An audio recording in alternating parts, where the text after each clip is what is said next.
Show. I'm your host, Noel McDermott, and I've got a great guest tonight, Mark Williams, who's going to be joining us, talking all things fathers' mental health and men in general, I think, and mental health even broader. But before we get into that, just to remind you, if you're listening to this on the 8th of February at around 9 p.m.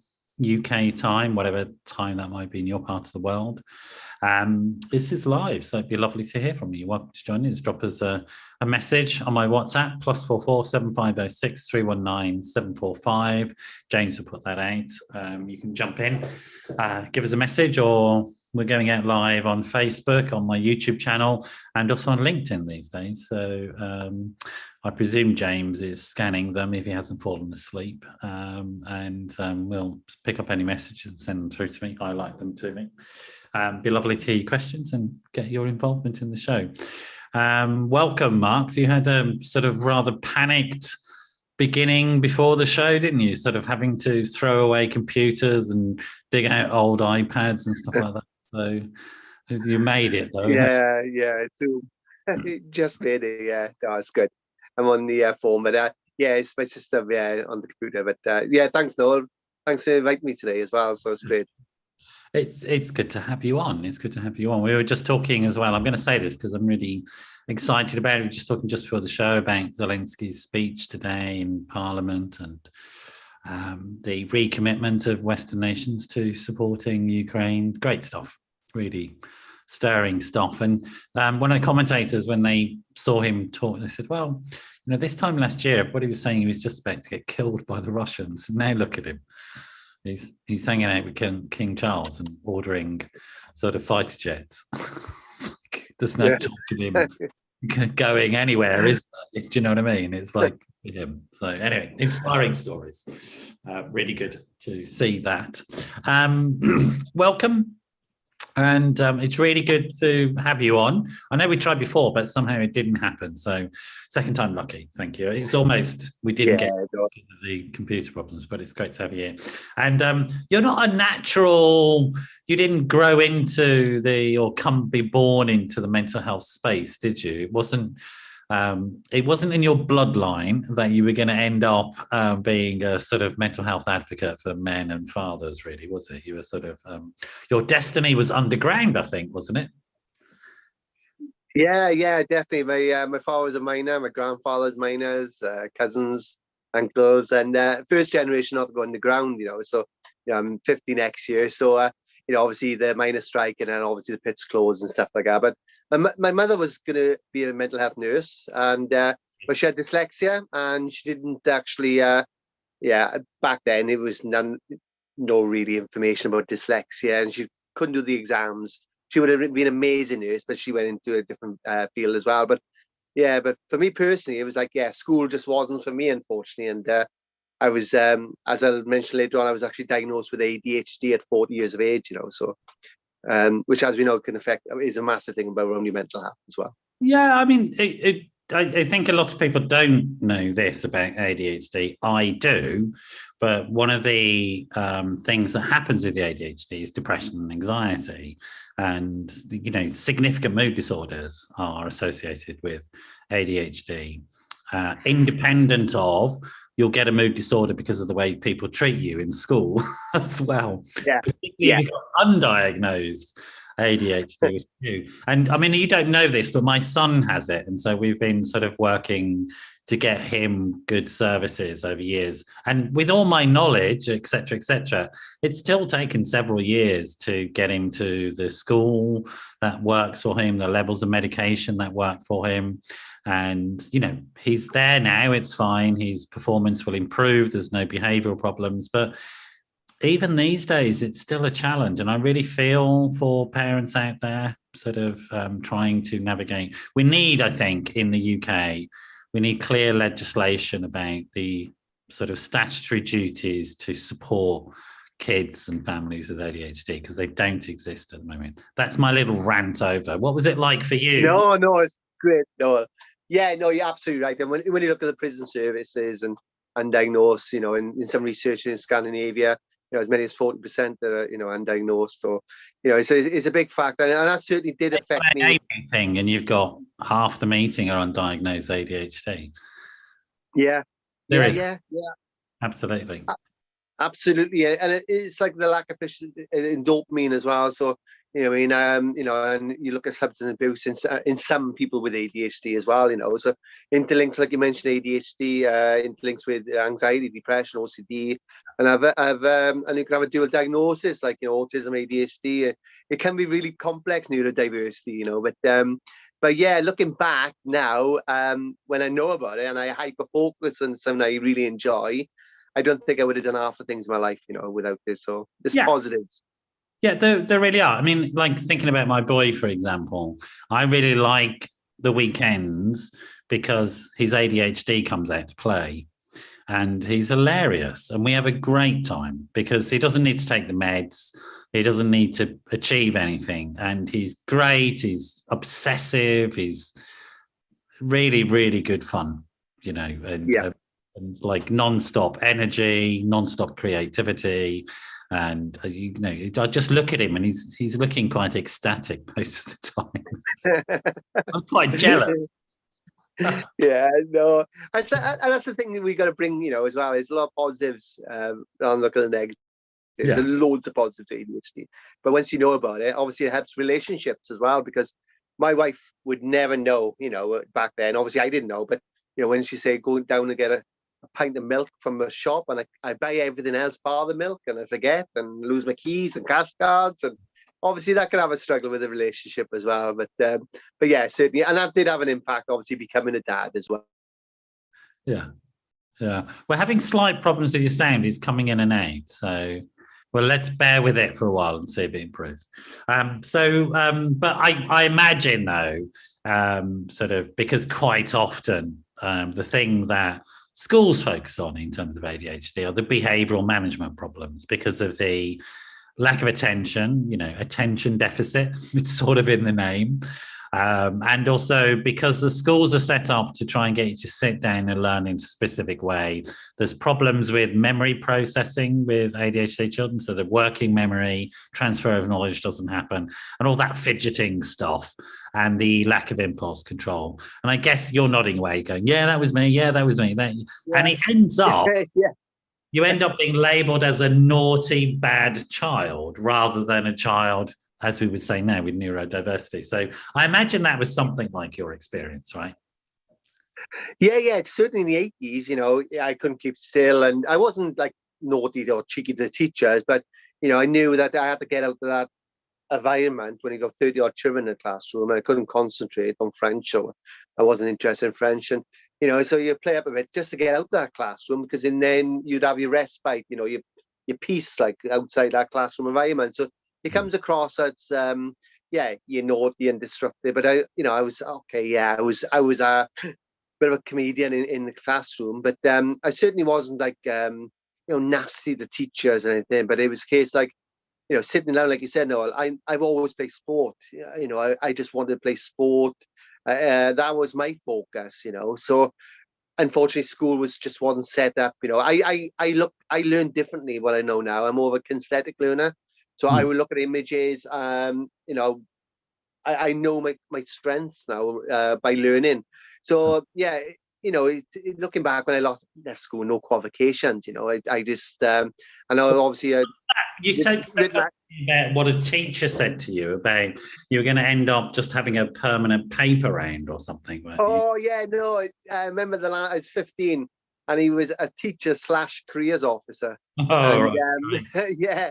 And he said to me, careers officers. I know. Yeah, we had the teacher, normal teacher, and he, as for the day, he was a careers officer. So, and he obviously knew me for a couple of years, and he said, Williams, you'll never get a job, or you never do anything with your life. And I had like I mentioned, I had a window cleaning round, and on the weekends, and a paper round for 5 years. So those incomes, because obviously if I wanted to do something, I had to earn money to earn it, because my parents weren't really well off, sort of thing. So I created a business by window cleaning around, and I used to car wash and all sorts of things, but it just didn't take the time to listen to me, and things like that. So, and I became a British champion at 15, 16, so I knew I had to question thing. Hang on, you don't know nothing about me. So I think that helped me. And it's funny, when I did get into this field of mental health, you carry imposter syndrome, man. You think you're not good enough. You think, why are these academics listening to me when I'm doing conferences? So that was a struggle when I first started in this field, especially perinatal mental health, so. Yeah, absolutely. And also people with qualifications are quite happy to make you feel small. So I've met quite a lot of them, and they don't mind that at all.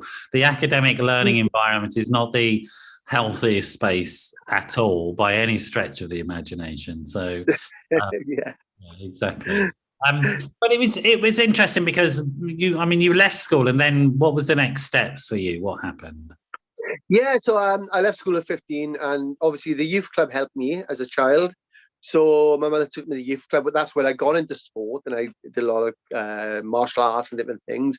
But so sport, football, and so there was a youth worker actually put me aside, and he told me, you can do anything with your life, You don't let anyone tell you can't. And I had great parents, but my parents weren't really. They were like, they were happy whatever I did, like, sort of thing. But for motivation, the youth worker said to me, look, and I dumped all the noise out from the teachers then as well, so I spent a lot of time in my youth club, and so yeah, but unfortunately I left the youth club at 16, and then the Ibiza scene and 90s and rave scene and all that obviously came in. So unfortunately I went down for 6 years a different path, drink, drugs, and things I can talk about now, amphetamines, all the other things. So yeah, for 6 years, more recreation drugs. But I was still, working. I've always had this work ethic, from my parents and stuff, So, but yeah, I went down a totally different path then for 6 years. It's a familiar story to me. Sort of diagnosed and untreated ADHD often gets into stimulant abuse, because people may not know this, but the main medical treatment for ADHD is a stimulant. So you were taking street amphetamine, but you can actually get it from your doctor in a pill. That your ADHD, because that's all it is essentially. It's funny, obviously when I was put on medication, when I Ritalin and stuff, obviously there was the same sort of effect, sort of thing, palpitations but without going, when I went back there, when I think of it, like sport and music actually kept me, from growing up to 16. But I think when I left the youth club, kinetic approach. Yeah, I wasn't like to focus, on the sport. Then I just went down a different path, No. Yeah. And interrupting is another thing, part of ADHD. So I'll try and not interrupt you as well. So I know. No, I tell you, not long ago we had a woman on who had a late diagnosis ADHD as well, and it is always the case for people with ADHD. Conversations are different, so they're not bad. They're just different. And I try and explain to people, like, don't try and have the same structure in conversations. When you're talking to somebody with ADHD, and nobody has medication in their system at this time of night, because you would never sleep, right? Yeah. So we're seeing an unmedicated ADHD neurodiverse person, and that's no issue for me. It's really cool. Like I said, I love my boy when on the weekends, and there's no way you can have a narrative conversation with him. It's like, not going to happen, mate.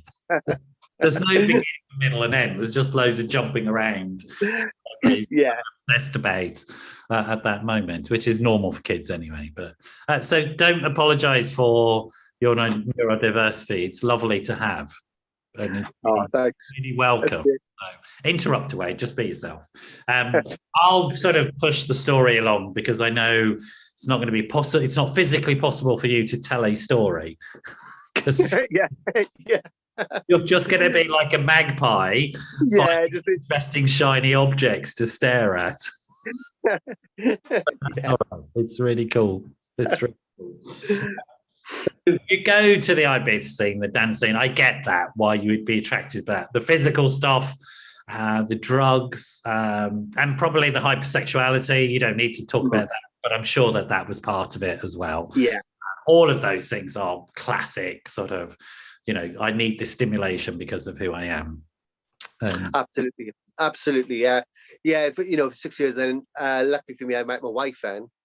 So then obviously my life changed. I had more different structure, better, and I changed my career. I went into sales and marketing then, which and which really changed. Yeah, but I would imagine that, I mean, I know you were, but I would have guessed you were going to be brilliant at sales.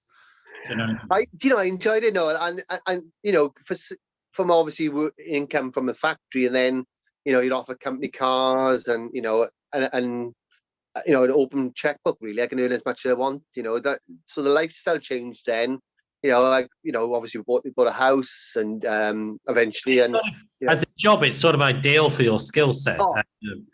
Like the obsessive chasing the result is what you have to do in sales. You got to chase that sale no matter what. No is just another way of saying yes, blah, blah, blah. And so you would have been a genius at it. Do you know what I mean? And so, the only thing was, though, I get to the top and I get bored, and then I'll start with another company, and I'd have to go back up again, and I get bored again, sort of thing. So I was changing jobs a lot during that time, but they would have loved you, your bosses. You just come in a whirlwind of energy, and your customers, all should I say, victims, didn't stand a chance. Concerned.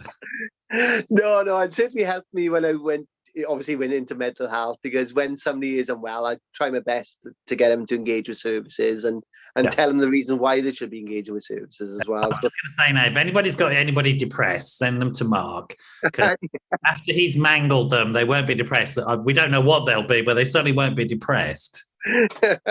Yeah, no, and listening skills, as well. I knew, when there was a need, I'd listen and I find that need to sell, and that's what I've done. I've tweaked it in mental health. And then, as you know, when people are depressed, their mind's racing constantly.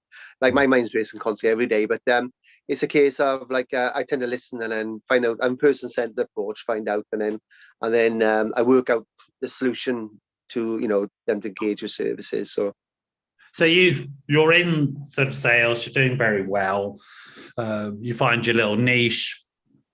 You've got your wife, and what's the sort of next step in your story? Yeah. So we got married. Financially, we're great. I changed my job then to be self-employed because I wanted to be more flexibility, and I went back to an old boss who was brilliant with me, and basically, labour was fine, nothing wrong with the labour, but after 22 hours labour. The pregnancy was fine. After 22 hours, the doctors came rushing in. They said, "Mr. Williams, your wife needs emergency C-section, and we need to get into theatre quick." And it was the first time and only time, even since, I've had a panic attack. Pretty. I was embarrassed. having a panic attack in a labour ward. Now the attention's on me when it should be on my wife. Michelle. But certainly when all the noises and I was very hypersensitive and different things. And when I went into the labour ward, then obviously when I was gowned up and obviously seeing knives and all, all in a situation I'd never been before, feeling helplessness, and obviously what happened to Michelle, I just couldn't process what had happened, and it was actually the first time I actually held a little baby in my life to take him down and get weighed. I honestly thought I was going to drop him, really anxious, and then it really stemmed from there, really. Michelle was diagnosed with severe post-depression, but we know there's an overlap between PTSD and postnatal depression as well, So I was expecting the three of us to leave that hospital, and it was just myself, and I just couldn't believe what happened, Yeah, I mean, it's really quite distressing, that stuff. And when there's a distressing birth, it's very, very traumatic because you're faced with horrific scenes, blood, guts in the sense of that, and none of the nice stuff that you see on YouTube where you're in a birthing sort of bath and everybody's just sort of, it mellows out. It's not. It's major surgery and it's life or death. The medical teams treat it in that way because if they don't do it quick, mum or the baby will die. And so it's like they do just swing into action. They don't ask please or nice. And they're doing it like you see on one of the ER films, like it's code blue, get it done. and frightening stuff. Did anybody talk to you about it? Did anybody sort of offer you any counselling or support at that point? No, and it's still a case in 2022. Three, I should say, but a lot of fathers are just left outside in labour wards, not engaged, and not no debrief after anything. And I think certainly when I went home, obviously I knocked on my next door neighbours and to have a drink, because obviously I was just in shock. But when I went back on the ward, because my wife was on it for 3 days, that's personality changed. She was really clinging to me, wouldn't leave me go. And of course I put it down to tiredness, and our family did as well. But instantly in her eyes, it was something wrong. I couldn't picture it. And when Michelle was discharged, she wasn't the same person, from going into hospital. And obviously, the lack of sleep and everything else kicks in, and then, you gotta. My wife, unfortunately, she's quite open with this, where she tried to take her life, as well. So I came home, and obviously the ambulance there and all sorts of things, and then you're in crisis teams. There was no mother baby unit offered for her as well, where she should have been in a mother baby unit, and she was with patients with schizophrenia, bipolar. And sectioned at that point because she wouldn't have been sectioned. She was nearly in a section, but right. But it was nearly a section 2. But obviously, what happened? I basically, it's crazy. I don't know how they get away there, but at the time, I said, look, we just left, like, sort of thing, and they never followed up, which was it was no voluntary. So they have now to hold you. I mean, section 2, section 3. It merges. If they decide to do a section 3, you're already on a section 2. It's pretty straightforward. Yeah, straightforward. That's like the section 3. So it was a case. Well, leaving that hospital, then it was a case like, okay, because they show you around. Let's go back, because I mean, I know that you're seeing the images in your head, and for you, this is all making sense. But actually, for most people, it's not, because you're jumping around. Take us back. I sort of know the story. So you're having your first child. There's an emergency C-section. Your wife develops trauma and postnatal depression from it. You're highly traumatized and shocked. And then she comes home. There's no mental health support offered, even though you have a panic attack in hospital. No mental health support offered. And then your wife's postnatal depression worsens. She attempts to take her life, and then she's placed on a general psychiatric acute ward. It was placement was in Wales. We had a community mental health team. Yeah. So it was basically they made a decision that she can go on the ward, but she can come home with the baby. Yeah. Sort of thing. So, and which like I said, it was no there was no perinatal nurses, but we had a good CPN nurse. But it was a sort of an acute admission ward. Acute, yeah. I'm going to tell people what an acute admission ward is. Yeah, sorry. Because I know what they're like, having worked on them. And the people who work on those acute admission wards do a fantastic job. So listening to what I say, I don't want anybody to suggest that I'm anything other than admiring of the staff. And but an acute admission ward is a frightening place, right? It just is, because acute admission means that somebody has got generally a severe and enduring mental health problem, and they're at a serious phase of it. So if it's psychosis, they're very, very psychotic, and delusional and paranoid often, and are having very odd behavior. If they're manic depressive, a manic person who isn't sleeping for weeks, who is just going around the ward manically, sort of waiting for lithium to work, and that takes weeks and weeks before it works. And you've got maybe suicidally despairing people who are cutting themselves and and this is like really frightening for everybody's stuff. And so your wife goes to this space already frightened, right? Yeah, it was a different set. How they did it was she didn't actually she was part of the groups within the acute setting, but she was allowed to come home. Right. So there was no section or nothing like that, section 200. But but we had a discussion that because she wanted to be with the baby, but she should have had a mother baby unit where there was other mothers with babies, you know. Absolutely. Um, Absolutely. yeah, Again, it's not yeah, sexism. It's just like it's not an appropriate service for somebody with a baby. It just no, isn't. no, It's no, not. it wasn't. Even It if wasn't. even if you make it nice like that, just come in for the groups. The people going to the groups are not other people with that type of experience. They have very No, different needs. You know, you're not going to be absolutely able to no. service the needs of a new mom. I'm sorry, but No, it's with the best will in the world, that's not appropriate. And no, it would no, have it wasn't. been difficult, It stressful, wasn't. and frightening, and would have worsened her condition, not helped it. I think not knowing other mums going through the disorder and PND, postnatal depression, because she wasn't diagnosed with PTSD till years later, Yeah, but well, we she didn't was diagnose diagnosed. with PTSD in those days. No, It's only relatively recently that we've accepted the diagnostic criteria of post-traumatic stress disorder from birth. yeah, You know, if you'd have yeah, suggested PTSD in those days as a consequence of birth, people would have looked at you very odd. But now we do fully accept it because it's a very frightening event for some people. For most people, absolutely. birth, it's not at all like this, but we're talking about an extreme situation. But with the best will in the world, it's not an appropriate decision to put her into groups with people with completely radically different conditions and needs.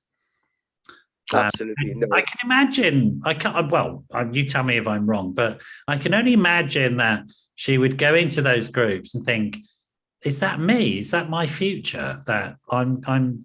Is this what they think of me? That I've got a very, as opposed to a condition that is perfectly treatable within the community." So, Yeah, no, so you're like right. somebody, an acute ward is designed for this, and the acute service is designed for this. Your emergency intervention team assess that the person is a risk to themselves, mostly, very rarely a risk to others, and that they need constant watch in a hospital while the medication works. Right? That's Yeah, essentially what it is to stabilize people who might be at risk of hurting themselves.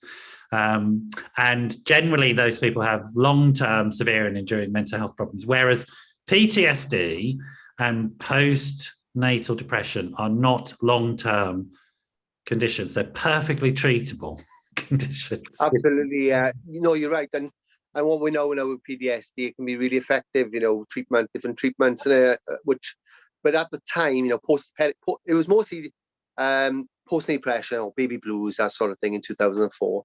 And you know, but all the thoughts and feelings of postnatal depression I was getting as well. You know, I was going to so say, what was the impact upon you seeing all this yeah, going on? yeah, absolutely. So, you know, I didn't initially bond with my son initially, this overwhelming feeling of love I was expecting because I was relieved he was alive. And, you know, and then you get thoughts like, you know, gosh, this little baby's come in my life and, you know, my wife is ill, you know, and so you get a bit of resentment and all sorts of things at the time. But I think when I was home for that 6 months, the So beauty of your it role is, shifted because normally the role of dad would be to make sure mum and baby are okay, you know, to go out and kill the wildebeest and bring it home and have steak. You know, that's the job. yeah, But suddenly you're the primary carer for a newborn child and a wife who's very ill. yeah, yeah, absolutely. And she was a fantastic mother when she was unwell.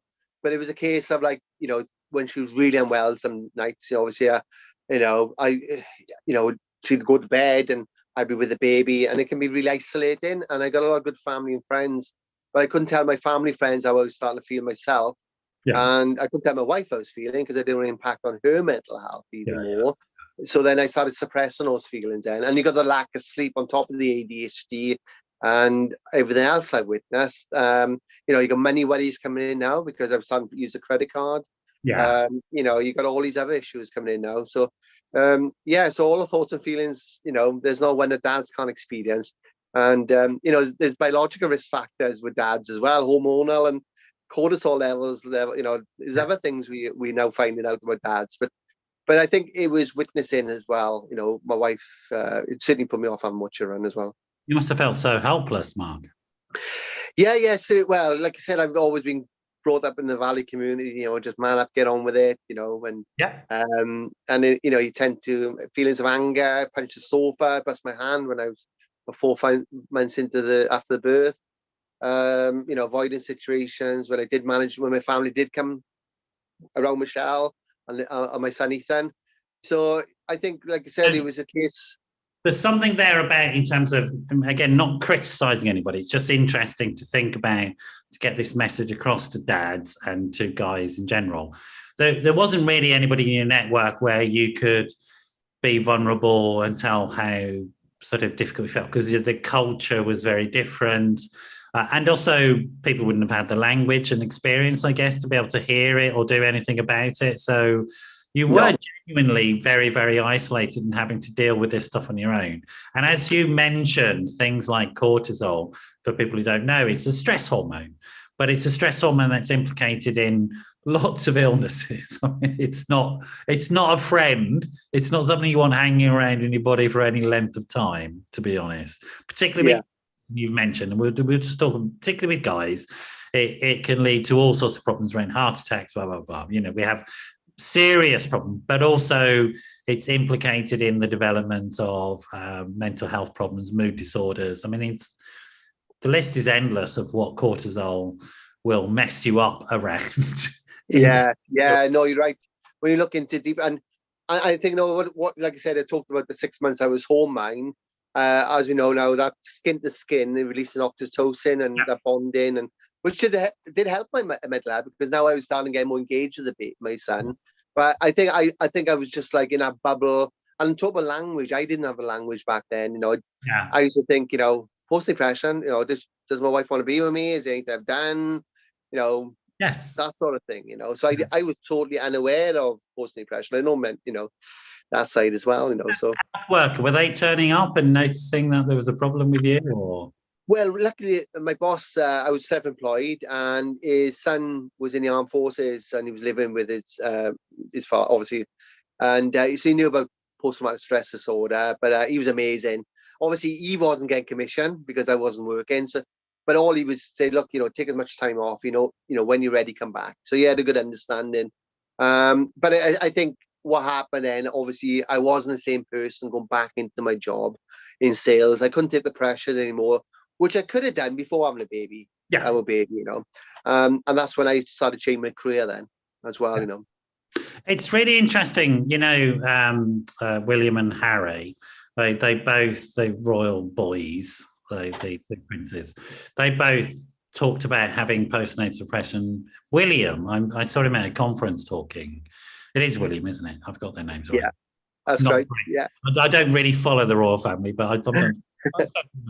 No, he was at a conference and he was talking about the same thing happened to him, that all the stresses and strains that had built up over his life, and the trauma it developed from being air sea rescue bloke, and literally horrible stuff, picking up body parts and all that, putting them in the back of the helicopter. All of that stuff messes with your head, right? He said he managed all that until the birth of his first kid, and that was it. It's like it all kept crashing in for him, and he stopped being able to cope. Is that? Yeah, no, exactly. I think, like I said, I managed ADHD. But I think again the lack of sleep. Everything comes back, which are things I dealt with my childhood, and low self-esteem and other things as well. So, but I think isolation. I'm a social person. I like work. I think that had been impact, being stuck in the house. Lots of identity as the breadwinner and all that sort of stuff. So breadwinner. Yeah, absolutely. Particularly for guys. Yeah, particularly for guys. Yeah. So you go back to work and then you realise it's not all quite right, is it? It's sort of like, you might have had a fantasy, right? Well, we sorted that out. I can just go back and get on with things, earn some money, get us back on track and all of that. But that isn't what happened, right? That was not your experience. No. Like I said, we had obviously debt, after that. But I needed to change my career then. So I went into youth services, where at the youth club, it helped me as a child, and started training my career. And then obviously the Bridgend suicides happened in Bridgend, and then we put on suicide assist courses, mental health courses. And Tell then I us about started the going Bridgend suicide. So, for people who don't know, what was that all about? Yeah, it was a big media storm in 2008, 2007. There was a higher population of young people taking their lives. It was, but there was a lot of bad press about different negative press, and so it was we were painted as a suicide town and all sorts of things. So and in fact, as you know, suicide it affects communities, families. So yeah, certain newspaper just really and a couple bit of it was like lazy journalism, I should say. Yeah. But what happened after that? Then obviously I started going on the court, and I started looking at different projects, and started working in secure units and stuff. But I still hadn't got the help at that stage either. You know what I mean? So even though I was having nightmares, thinking my wife and baby died and different things, So you were having trauma symptoms. Yeah, absolutely. Yeah. Even anxiety, to the point where, I obviously I didn't want my wife, it affects your sex life sometimes, wife be pregnant again, because then you're worried she's going to, that's going to happen. It's going to impact you, Of course. Of course. Sort of thing. So I've had to slip now, so, I can't have any more children now anyway, but certainly there was no support really, whether a brief to see if we wanted to have more children after that. It was just like I never told anyone about it. I hadn't told anyone I was experiencing about what I'd gone through, and but had it not occurred to you at all to talk to people? You hadn't got that knowledge, or were you withholding it on purpose? Because just holding that stage. Yeah, definitely. I didn't know really about perinatal, but it was that the thought when somebody say I have a baby, oh gosh, you can feel the anxiety and different things.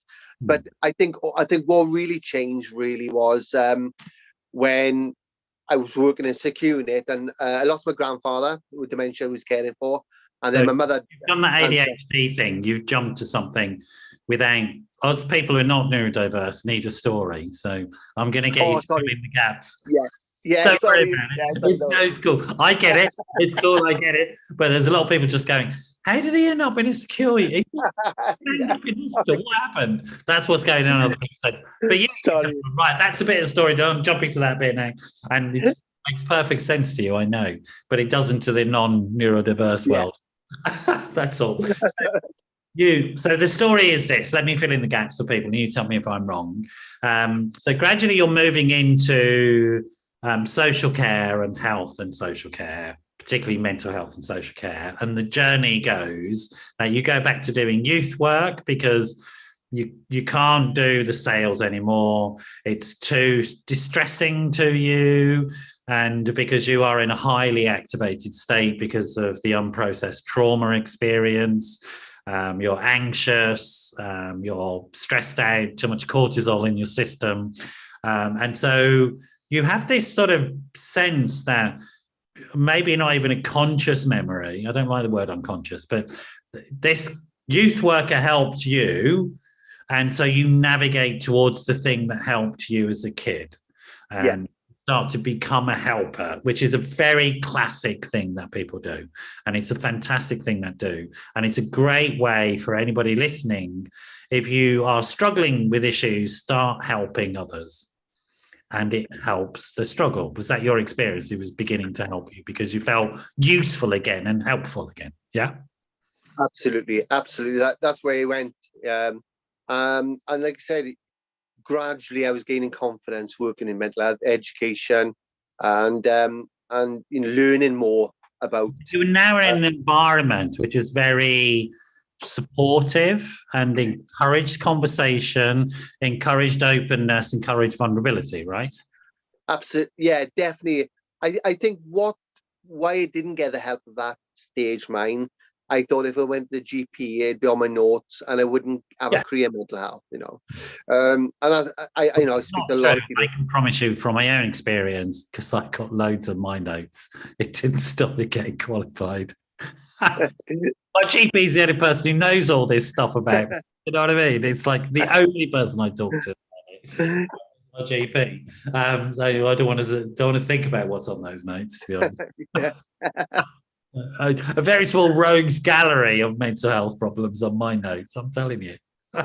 So, but you move, and it's a brilliant thing.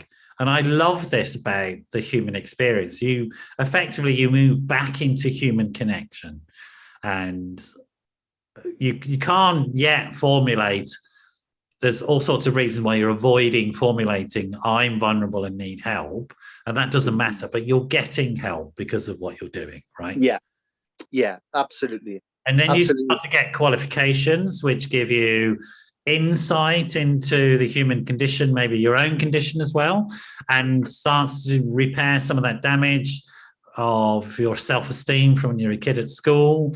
Like, I can achieve, this is amazing, I can get qualifications. And because these qualifications are structured in a way that they understand that they may not have been formally understanding they have somebody who's neurodiverse, but they know the type of people who want these qualifications come with baggage, right? So Yeah, no, you're right. And I had a mentor, when I did my GCSEs, and my maths and English and stuff, which was great. I obviously within the NHS, you had to do the MVQs and those sorts of things as well. So yeah, it was great. And I think it's really important the way there are elements of the education system which are change the types of qualifications which make it possible for a broader range of people to achieve qualified status. Absolutely, yeah. And it's so important. Definitely. And what I know about ADHD, when I was hyper focused on something I love, my writing's better. I'm interested in it. I problem solve. Yeah, exactly.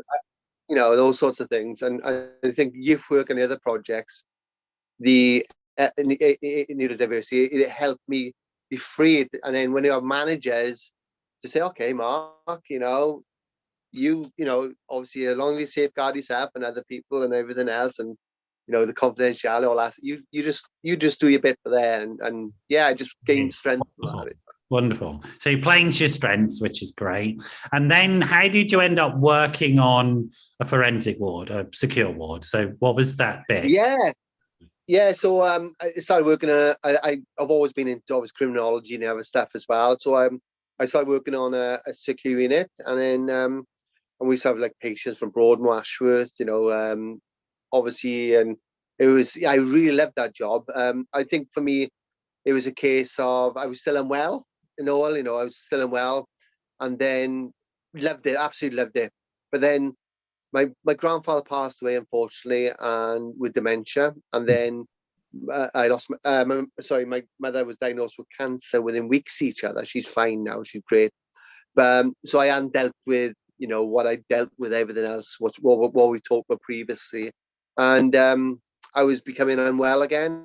Yeah. And I was physically fit now. I just won a kickboxing over 35s tournament.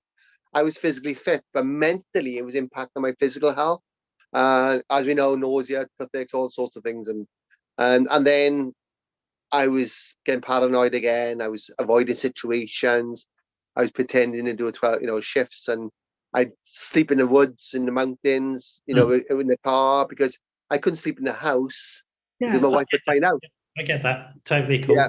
I understand that. I mean, Wilderness is a great healer as well. And during my time when I was still very active in my trauma stuff, I'd go and sit in mountains in tents and stuff like that, and couldn't, that's the only thing that would work actually. So no, I totally understand that. Yeah. Okay. But you're noticing because of this. Now it's really interesting. I think I'm going to make a point here and you tell me if I'm wrong.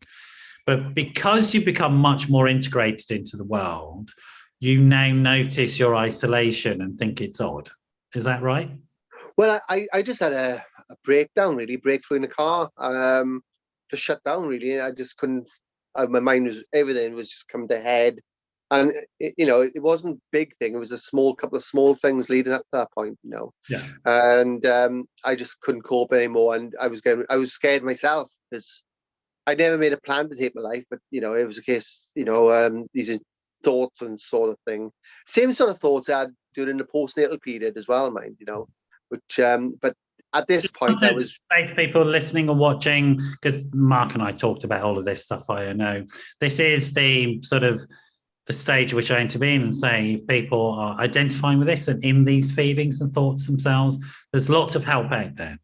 There really is. James has got a list of organisations that can help around perinatal depression, fathers who need help, suicide support. He's going to put all of those out. So I want folk to look at the links and not feel that you are on your own. You're not. Mark's telling his story to tell you there's a way out of it. Absolutely.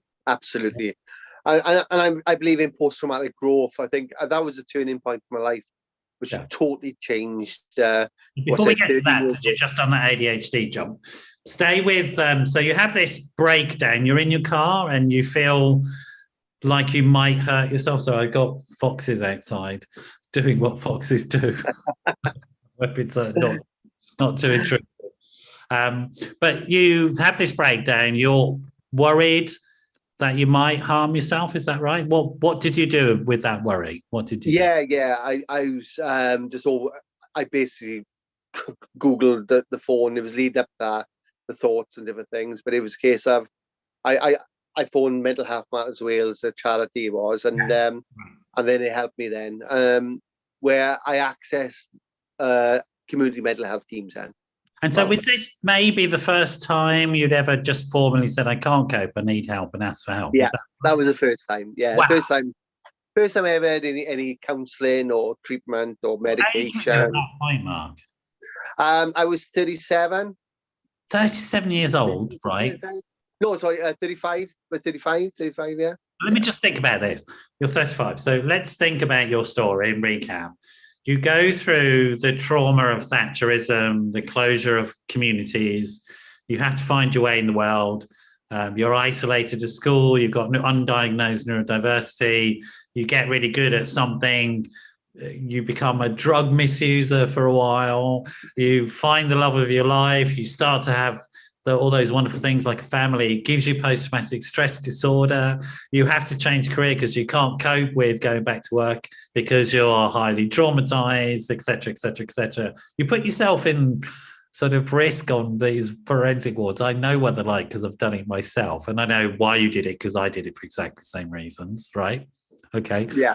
You couldn't because I numbed out in my trauma. If anything kicked off in the ward, I'd go numb, and I was the person who could think while other people were panicking, right? It didn't help me. Yeah, you're nodding, and lots of people know that, you know. And it's only when you're 35, like any one of those things you're describing is enough to be a challenge in life, but all of them. And finally, at 35, now it's such a familiar story to me that blokes do this. Just somehow grit their teeth and get through until, thank God you asked for help. But it's not surprising, is it, that 3/4 of suicides are men? Yeah. That story you've told is what guys tell me all the time. And you look back on the story and you go, of course. But while you're in it, the blokes are going like you are going, no, I just got to do this. If I do this, it'll be all right. I just hold on, do that. Got to do. And it's like, what on earth? Yeah. Right? Yeah, absolutely. Classic story, Mark. Classic story. Absolutely classic. You made every single mistake. Yeah. Oh. And if I know what I know now as well, oh gosh. But you're in good company because I made all those as well, so don't worry. So you reach out, first time you get help and you get some counselling. Did it help you? Was it useful? Yeah. I had a really good counsellor, and then I was put on medication, obviously first to function, to take the therapies in. I had a few weeks of alcohol counselling as well, because I would always drink, had a problem. And then obviously you learned about mindfulness, all these CBT, and it was obviously, I tell it to everyone, it was a gradual recovery, because my confidence had gone, everything had gone. I had to build my confidence back up. Yeah. And then it's about 8 weeks I'm off work in my recovery. And then I'm in the gym one day and I speak to this guy and I said, "Oh, can I borrow the weights?" And he said, "Yes." And I got to go to NHS Prams. And I said, "Oh, what's NHS Prams? I work in a hospital in Cardiff." And he said, "Oh, my wife's got postnatal depression." And I said, "No way." I said, "My wife had postnatal depression too." "No way." Side by side. Probably told him more things in 5 minutes. Even the counsellor never even didn't think it was anything to talk about at that stage. And I thought, oh my gosh, it's somebody else who's gone through a similar experience to me. Like, and I felt great, Noel. Didn't Honestly. even tell your counsellor about this highly Oh, traumatizing I did experience. afterwards. I did afterwards. Yeah. They must have laughed at you so much. Yeah. Yeah, I did. Honestly, I think it was because I hadn't known anyone, any other fathers. And I know Brian, unfortunately, is not here anymore. But his wife was unwell. He became unwell looking after her. He lost his business, his house, caring for his wife, and it just motivated me to set up a group called Fathers Reaching Out. Really. Yeah. So And so and it just you went set from there. that up because of that sort of accidental conversation in the gym with a bloke who happened to be going through something you'd been through yourself. That's extraordinary. So tell us about the father's work and the men's work subsequent to that. What have you been setting up? What have you been doing? How does all this work? Yeah, and this is the important thing about what we're talking about today is post-traumatic growth. And it's easy for me to say now. My wife works in mental health. My wife changed her career. She works in loads of different projects for Mental Health Matters Wales. I basically, when I set up a group, it was only support fathers with their partners with post-depression. But then I was finding they were suffering themselves and their partners weren't. Yeah. So I started working with Dr. Jane Hanley about 12 years ago. And then obviously going on TV, radio stations. And then I was at, BBC Breakfast, all that stuff. And then it was just from an article, really. I put an article out in my local newspaper at the time. And I didn't realize that article goes national. And then about fathers post-depression. And then, it just went from there then. And then, written academic book, a second academic book with Jane now. I've got a film on Amazon Prime based on the story. I set up International Father's Mental Health Day. What a journey from a bloke who's topping himself in a car. Yeah. So now an international movie star. I want your autograph after this, by the way. No, I'm going to sell it on eBay. And I'm not giving you the money, all right? I'm keeping it for myself. We all need a bit of cash at this time of year, I'm telling you. But the most important thing, I think... It's really interesting. It's like, because I'm going to make you go back and describe those things that you've done, that you've achieved again, but I want you to take some time, all right? Because it is extraordinary, Mark. It's absolutely incredible that from a guy who couldn't speak to save his life, literally, about stuff, to turn it into a healing narrative that is helping other men turn their lives around. So tell us about the film and the book and what are they called and how can people see them? Yeah, it's on Amazon Prime. It's called Daddy Blues. It's only 40 minutes. And at the end... Say that sentence again and get rid of the only. I know, it's my Welsh accent. It's it's not that. It is. You know fully what I'm talking about. None of that only it's called Daddy Blues, and it's on Amazon Prime. And it's wonderfully 40 minutes long. 40. Watch the end as well.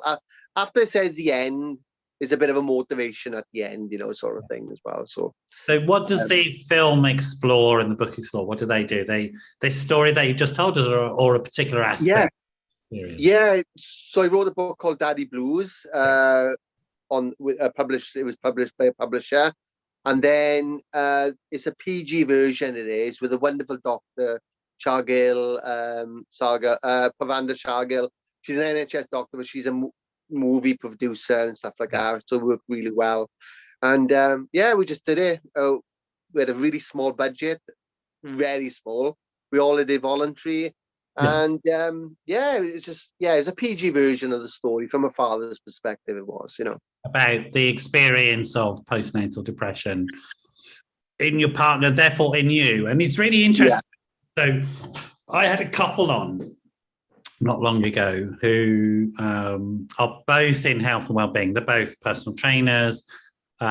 She's an ex-copper who got medicaled out because she's got bipolar. He's an ex-prison officer. They were married. When she got medicaled out, she moved on. He moved on with her. It's really interesting. He talks about we have bipolar. He's not diagnosed with bipolar, but his point is this, that it is impossible to say for him that only my wife has this disorder, because we're a couple, we're an intimate couple, and it affects both of us. Okay, she is diagnosed with it, but we both live with this, and we both have to adapt our life to the fact of it. Does that make sense to you, Mark?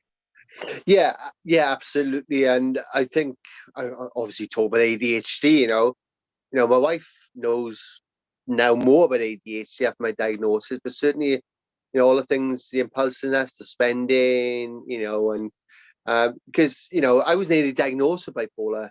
I know you can have a dual diagnosis as well, but ADHD gets mistaken for loads of things like addiction, bipolar, psychosis. It's yeah, just people generally come with a foot-long list of diagnoses before they finally get diagnosed with ADHD, mate. It's one of those things. It's like your life becomes a pinball machine. You're just sort of bouncing around. Bouncing off.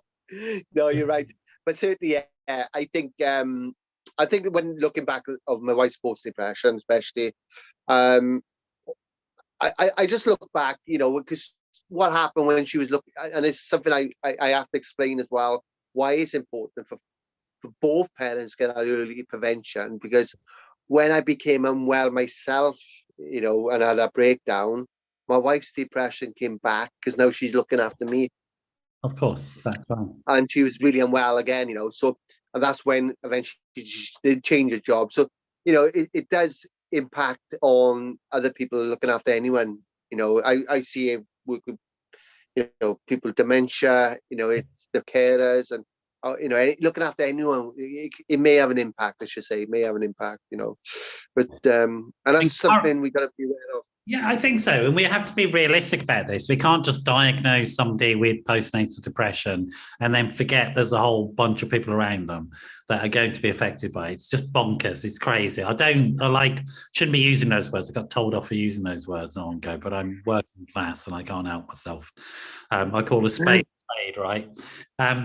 It's just wrong that we think of it in those atomistic medical terms, because it's nothing like that when it's experienced in a family, right? If one person has it, the other person has it, okay? And they have the corollary stuff that goes with it. And we have to be realistic about that. And when we have services for people, treat the whole family system. Because what happens if we don't is that blokes like you go off, fade into the background, assuming that they're all right, when they're actually on a trip towards being in a car on their own, thinking about killing themselves. That's what happens. Yeah. Every single time. Unless we are assertive about it and say, come here, matey. No, you can't go off and pretend you're okay, because you're not. If your wife's not okay, you're not okay. And that just has to be it. Do you know what I mean? No, exactly. And that's my work's all about, that early prevention. Because I've seen it, so many relationships, like I was, 26 years going strong, but I've seen work with parents, because I speak to more mums and dads, believe it or not, that's how I get to the dads.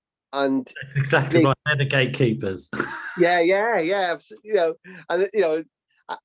And the relationships, so many relationships have absolutely fall apart because of this. It's horrendous. It is. If we sport and grandparents, siblings, we don't talk about either. It's all just like, okay. And my work is never about taking the attention away from mum, never has been. But I say we have to look at the more holistic approach, and look at the whole family approach. Right. So we're just coming to the end. We've got about 30 seconds left. What Gosh, are you that's currently quick. working on that you want to highlight? I told you to go like this, Mark. Everybody says, Yeah, yeah, no, I could talk half an about hour. What are you currently working on before we finish that you want to highlight? Yeah, I'm working in hospitals at the moment, set a new project up. I'm going to do training, obviously, in perinatal mental health. And I got a Do you book. have social media handles or a website? Oh, People yeah. know more about It's you. at Mark Williams FMH, or it's actually at Mark Williams or BCAH now, and it's James will put that in. yeah. So Platform is that? What platform is that? or Twitter. If you just Google Mark Williams Father's Mental Health, you'll definitely find me. Okay. Do you have a website as well, or is it social media? Yeah, mostly social media, but I got a old website needs updated. It's markwilliamsfmh.co.uk as well. Okay, and James will put that out. So Mark, absolute stunner of a bloke. Thank you so much for joining us, bringing your wonderful neurodiversity and your ridiculous story. yeah. It's totally ridiculous. But it's such a prototypical bloke story. Yeah, and then I fell off a cliff and my arm was ripped off, but I just stuck it back on. It was right. And then 20 years later, it was gangrene and it's like, that's what blokes say all the time, and I want to wring the necks off every single one of them. So the message is, guys, that when you ask for help and you get the help, your life transforms, it gets better. That's it. Absolutely. Quicker the help, quicker recovery. That's the one. That's one. Mark, you say that. It's been brilliant to have you on. Folks, what a great show. Wonderful, inspiring story from this bloke who is mad as a hatter. Yeah. Thanks, the best sense of the word. I love him for it. But you stay. I'll see you all next week. I have no idea who's on. My brain is frazzled from talking to Mark. So I've become ADHD myself and I can't cope with it. Medication into this. I'll see you all next week. Thanks very much for joining us. Bye-bye.